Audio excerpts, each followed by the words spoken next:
যদি এরকম কোনো সিচুয়েশন কোনোদিন ক্রিয়েট হয় যে ভারতীয় ফুটবল দলের কোচ হয়ে গেছে নিতু দা এবং ভারতীয় ফুটবল দলের 11টা প্লেয়ারই ইস্টবেঙ্গলের হয়ে খেলে এবং সেই ভারতীয় দল ধরুন বিদেশে গিয়ে কোনো একটা টুর্নামেন্ট জিতে কলকাতা এয়ারপোর্টে যখন ফিরবে, তখন এই মোহনবাগান সমর্থকরাই নিতু দা এবং ইস্টবেঙ্গলে খেলা সেই 11টা প্লেয়ার যারা ভারতবর্ষের হয়ে টুর্নামেন্ট জিতে এসেছে তাদেরকে ঘাড়ে তুলে নিয়ে বাড়িতে পৌঁছে দেবে। কেন? আরে আমরা জাতীয় ক্লাব, আমরা মোহনবাগানি, আমরা স্বাধীনতা সংগ্রামে উদ্বুদ্ধকারী মোহনবাগান দলের সমর্থক, তাই আমাদেরকে জাতীয়তাবাদ শেখাতে হবে না।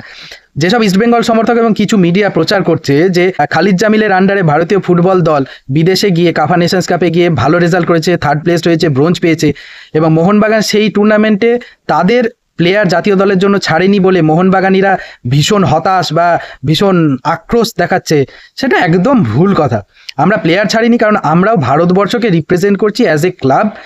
AFC চ্যাম্পিয়ন্স লিগ 2 যেটা অফিসিয়াল টুর্নামেন্ট, কাফা নেশনস কাপ ছিল একটা আমন্ত্রণমূলক টুর্নামেন্ট যেখানে ভারতবর্ষ এত ভালো রেজাল্ট করার পরও ফিফা র্যাঙ্কিংয়ের কোনো পরিবর্তন হবে না, কিন্তু AFC চ্যাম্পিয়ন্স লিগ 2তে ভালো করলে, মোহনবাগান অ্যাজ এ ক্লাব ভালো করলে ভারতবর্ষের নাম উজ্জ্বল হবে।